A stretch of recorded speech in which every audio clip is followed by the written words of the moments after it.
번갈아 교독하고 마지막 절 함께 읽겠습니다. 그는 근본 하나님의 본체시나 하나님과 동등됨을 취할 것으로 여기지 아니하시고 오히려 자기를 비워 종의 형체를 가지사 사람들과 같이 되셨고 사람의 모양으로 나타나사 자기를 낮추시고 죽기까지 복종하셨으니 곧 십자가에 죽으심이라.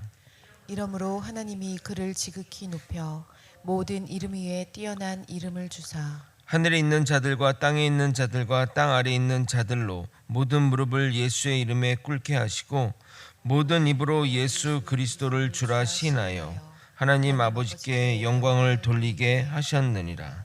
아멘. 교회 공동체가 말씀대로 작동된다면 지금 분란을 겪더라도 회복할 수 있습니다. 그러나 시간이 저절로 흐른다고 회복되는 것이 아닙니다. 한 마음으로 같은 사랑을 품고 서로가 경쟁이나 허위로 하지 않으며 겸손한 마음으로 상대방의 좋은 점을 찾아 칭찬하고 자신의 일뿐만 아니라 남의 일을 돌본다면 반드시 선한 길을 인도함 받을 것입니다. 빌립보 교회는 그 두 여인의 그 두 권사님이라고 할 수 있죠. 두 여인의 그 다툼으로 인해 교회가 분열할 지경에 이르게 된 겁니다. 그래서 사도 바울은 실질적인 이 방법을 제시함으로써 이 분열의 문제를 극복하라고 이야기하는 것입니다. 중요한 것은 이 모든 마음은 그리스도 예수의 마음입니다. 우리가 그리스도 예수의 마음으로 상대방을 대하고 그리고 모든 일을 처리한다면 문제될 것은 하나도 없습니다. 오늘은 빌립보서에 기록된 예수님 찬가입니다. 개인적으로 성경 본문 중에 가장 예수님의 생애를 그리고 그분의 삶의 가치를 축약해서 아름답게 묘사한 시가 아닐까 생각합니다. 이것은 우리가 암송해도 좋을 것 같습니다. 저도 요즘 지금 계속 암송하고 있는데 제가 마지막 때 빌립보서 마지막 때 이 시를 암송하도록 하겠습니다. 이 시는 그 당시 존재하던 시일 수도 있고 바울이 쓴 시일 수도 있습니다. 너무나 정제되어 단어 하나가 정말 고급스럽고 세련된 표현이라 바울이 편지 가운데 생각하며 쓴 글이 아니라 존재하던 글을 인용한 것이라고 학자들은 추정합니다. 저자가 누구라 할지라도 이 시는 우리의 신앙 고백으로 삼을 정도로 굉장히 가치가 있는 내용입니다. 오늘 본문은 조금 어려운 내용이라 다 이해되지 않을지라도 예수님의 성육신과 자기 비하 속에 담긴 그 깊고 깊은 신학적 가치가 무엇인지 생각해 보는 것만으로도 오늘 설교는 가치 있다고 생각합니다. 오늘도 말씀에 큰 깨달음이 있기를 예수님의 이름으로 소망합니다. 6절을 먼저 읽겠습니다. 그는 근본 하나님의 본체시나 하나님과 동등됨을 취할 것으로 여기지 아니하시고 예수님과 하나님을 나타내는 또는 묘사하는 단어는 평범한 단어를 사용하지 않습니다. 사용된 단어가 그 깊은 의미가 있기에 우리는 해석할 때 신중하고 조심스럽게 살펴볼 필요가 있습니다. 여기서 근본으로 번역된 헬라어 휘파르고는 모모에 있다, 모모에 존재하다라는 의미로서 예수님은 하나님의 본체 안에 존재하고 계신다는 의미입니다. 우리가 근본이 어쩌니 그런 그 근본이 아니라 어디 안에 계신다, 어디 안에 있다라는 의미입니다.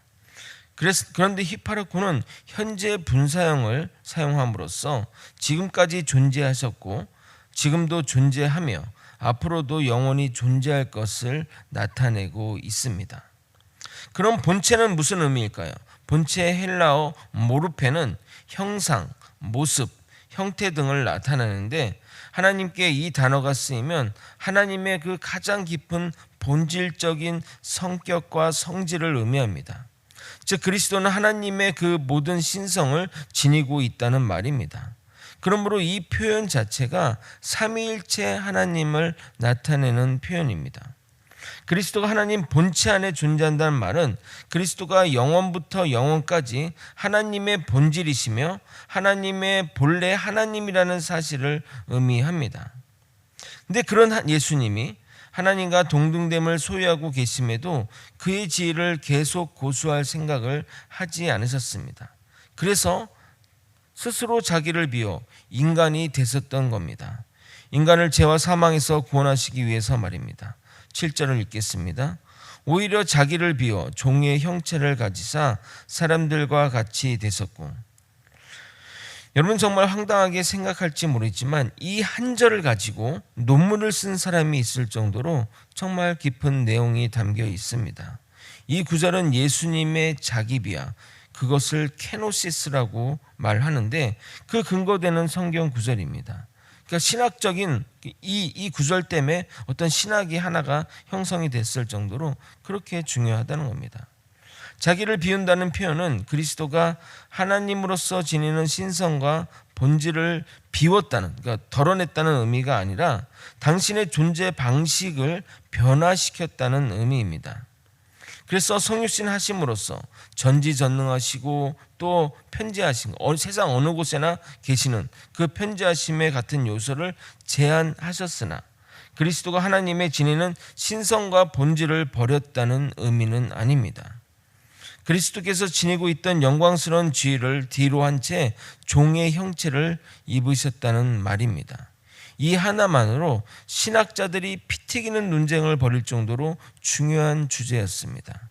여러분 니케아 공의회 아십니까? 니케아 공의회라고 하나님의 삼위일체를 결정지은 기독교 최초의 종교회의인데 당시 다수는 하나님과 예수님이 동일 본질이 아니라는 주장이 대세를 이뤘습니다. 즉 예수 그리스도가 하나님의 피조물이라는 의견입니다. 그러나 3개월에 걸친 논쟁을 거쳐 아버지와 아들이 동일 본질이라는 결론을 내리면서 니케아 신조가 채택된 겁니다. AD 325년경에 이루어진 일이죠. 그러니까 이 구절이 그것의 굉장히 핵심되는 구절이 되었다는 겁니다. 그러면서 예수님을 하나님의 피조물로 주장한 아리우스를 이단으로 규정하고 교회에서 추방하게 됩니다. 우리는 하나님이 인간이 되셨다는 의미를 깊게 생각하지 못합니다. 그러나 하나님의 입장에서 생각해 보면 그가 사랑하는 사람을 위해 신의 자리를 버리고 인간이 되신 것이기에 인간으로 내려와 생각한다면 우리가 개를 너무 사랑해서 개가 된 것이나 마찬가지입니다. 아니 그것과도 비유가 안 되는 거죠. 내가 개가 된 것은 피조물에서 피조물이 된 거잖아요. 그러나 하나님이 이 인간이 됐다는 것은 그 하나님의 창조주에서 그 자리를 버리고 그 피조물의 자리로 온 것이기 때문에 내가 개가 된 것과는 내가 지렁이가 된 것 이것과도 정말 비교할 수 없는 엄청난 의미를 담고 있는 겁니다. 물론 개를 사랑해서 개가 된다는 것은 여러분도 생각하기에 말도 안 된다고 생각되실 것입니다. 근데 그 일을 하나님이신 예수님이 하신 겁니다. 그 말도 안 되는 일을 말입니다. 예수님이 자기를 비워 종의 형체를 가졌다는 것은 대단한 의미가 있습니다. 우리의 신분이 하나님께 종의 신분이라는 의미도 있지만 예수님이 하나님께 종이 되어 말씀에 철저히 순종했다는 의미도 있습니다. 예수님은 하나님 말씀에 순종하여 하나님의 뜻을 온전하게 행하셨으며 그로 인해 하나님을 영화롭게 하셨습니다. 단순히 종의 외양만 취한 것이 아니라 실제 종으로서의 역할을 감당했다는 겁니다. 우리도 하나님의 자녀입니다, 하나님의 종입니다 이렇게 고백하잖아요. 저희 사역자를 또 이렇게 사역자를 주님의 종이라고 얘기하는데 주님의 종인데 종으로서 순종하지 않으면 그건 종은 아닌 거죠. 쫓겨날 종인 거죠. 8절을 여러분이 한번 읽어보도록 하겠습니다. 함께 읽겠습니다. 시작. 사람의 모양으로 나타나사 자기를 낮추시고 죽기까지 복종하셨으니 곧 십자가에 죽으심이라. 종이신 예수님은 사랑의 모양으로 나타났습니다. 이 단어들을 이렇게 보게 한국말로 번역하니까 이게 그냥 우리가 쓰는 것처럼 되지만 그 헬라어 이 원어의 헬라어 보면 본체는 헬라어로 모르페와 모양의 헬라어 스케마를 정확하게 구분하여 사용하고 있다는 겁니다. 하나님께 쓸 때는 그 모르페로 썼지만 그러니까 지금 같은 본체라는 의미를 쓰는 거예요. 해석을 근데 그냥 본체와 모양으로 이렇게 좀 해서 그냥 본체 모양 그냥 비슷비슷한 모양 이렇게 생각하겠지만 실제는 굉장히 깊은 다른 의미를 포함하고 있다는 겁니다. 하나님의 쓰는 단어를 허투루 쓸 수 없기 때문에 그렇게 구분하는 것인데, 모양의 헬라어 스케마는 감각적으로 인식할 수 있는 외적인 형태나 구조를 의미합니다. 그래서 예수님을 나타내는 단어를 구분하여 사용한 것은 나타내는 의미가 다르게 우리가 신중하게 해석할 필요가 있습니다. 종합하면 예수님은 완전한 인간이 되셨지만 그 본체에 있어서, 즉 모르페에 있어서는 완전한 신성을 가지고 계시며 모양에 있어서는 완전한 인간이었다는 사실입니다. 그러니까 예수님을 우리가 규정할 때 이 표현도 그냥 쉬운 표현이 아니라, 제가 이렇게 좀 흥분하는 이유는 이게 이제 그냥 쉽게 넘어갈 본문이 아니라는 겁니다. 예수님은 완전한 하나님이시며 완전한 인간이십니다. 이 말과 다른 말을 하는 사람들은 무조건 다 이단입니다. 무조건 이단이에요.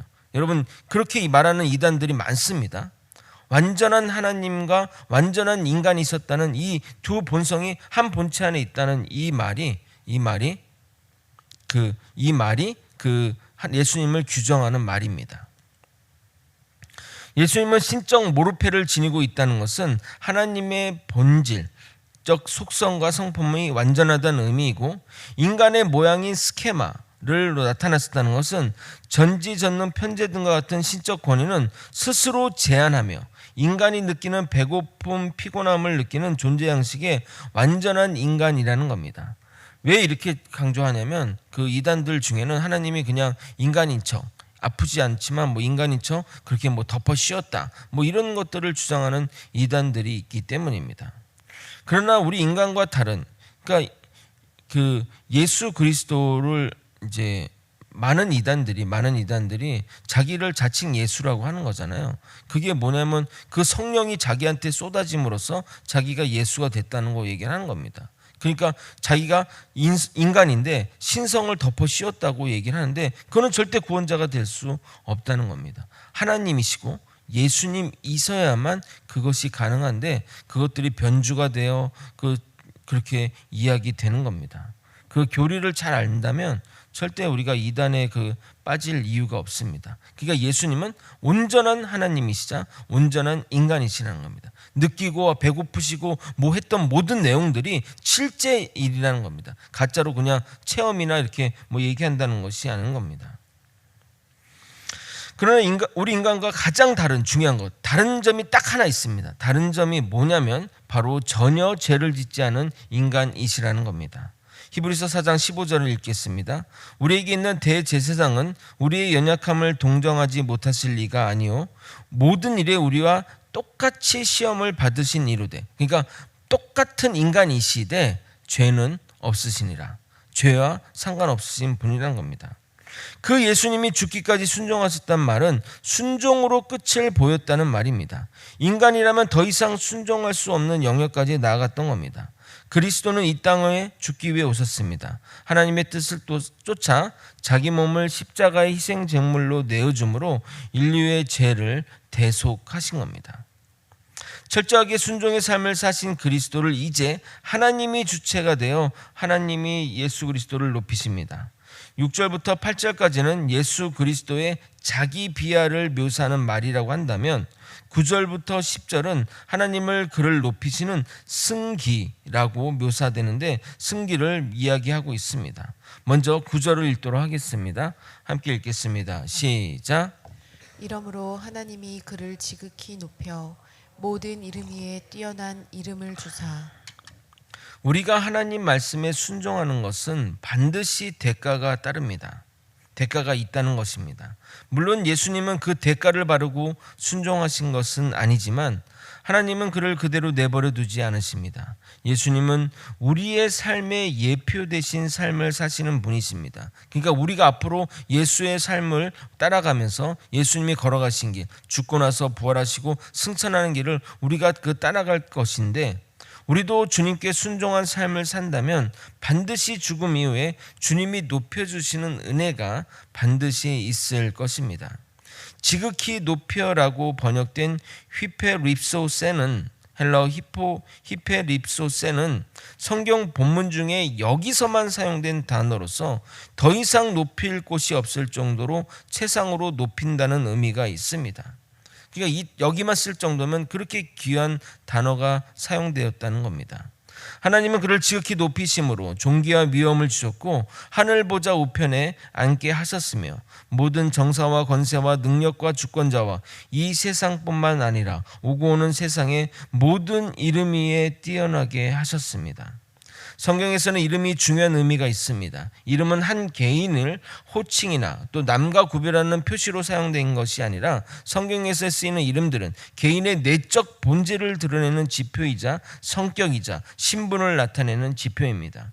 그래서 하나님의 이름이 다양하게 언급되는 이유는 그 하나님의 모든 성품들이 모든 본질과 모든 것의 기원이 되기 때문입니다. 하나님은 예수님을 모든 이름 위에 뛰어난 이름이 되게 하셨습니다. 이 부분은 내일 설교 때 자세히 다루도록 하겠습니다. 말씀을 정리하겠습니다. 예수님의 생애와 이 땅에서의 사명, 그리고 예수님을 높이시는 하나님의 역사를 단 6줄의 서사로 기록한 본문은 아주 정제된 표현과 단어 하나하나마다 깊은 의미와 내용을 담고 있어서 우리가 이 시를 외워 고백하는 것만으로 우리가 우리의 신앙을 고백하는 것이며 주께 영광을 돌려드리는 것과 동일하다 말할 수 있습니다. 사도신경과 주기도문과 더불어 저는 그 이후의 가치가 있다고 저는 생각합니다. 여러분도 이 빌립보서 끝날 때쯤 같이 한번 외워보는, 저도 지금 몇 번씩 읽고 있는데 쓰는 것부터 막 지금 하고 있거든요. 근데 같이 한번 외워보도록 한번 해보겠습니다. 우리의 신앙은 선배들의 진리를 향한 헌신과 노력과 투쟁 가운데 이루어진 것입니다. 그래서 바른 신앙은 바른 신학 위에 세워질 때 굳건한 토대를 맞이하게 될 것입니다. 어찌 보면 우리는 좋은 시대를 살고 있다고 해도 과언이 아닙니다. 이렇게 많은 선배들이 이렇게 그 바른 신학을 세웠기 때문입니다. 동시에 우리 시대는 우리를 미혹하는 것들이 너무나 많습니다. 그러므로 항상 주의하며 바른 신학 위에 신앙을 세우도록 노력해야 할 것입니다. 오늘 말씀드린 내용을 다 이해할 수 없을지라도 부분 깨달은 것을 의지하여 주님의 보좌 앞에 나아가 주님이 우리를 위해 자기를 버리신 그 사랑을 생각하며 기도했으면 좋겠습니다. 주님의 순종은 우리를 위한 것입니다. 주님의 사랑을 깊게 깨닫는 저와 여러분이 되시길 예수님의 이름으로 소망합니다. 다 함께 기도하시겠습니다. 하나님의 그 낮아지심, 자기 비하를 통해서 우리를 향한 그 사랑이 얼마나 깊은 것인지 깨닫는 자가 되게 도와주시옵소서. 하나님의 그 위대하심과 그 존귀하심을 깨닫고 우리 모두 주님께 순종함으로써 영광을 돌려드리는 우리 모두가 될 수 있도록 이끌어 주시옵소서. 사랑이 많으신 예수 그리스도 이름으로 기도드립나이다. 아멘. 주기도문으로 예배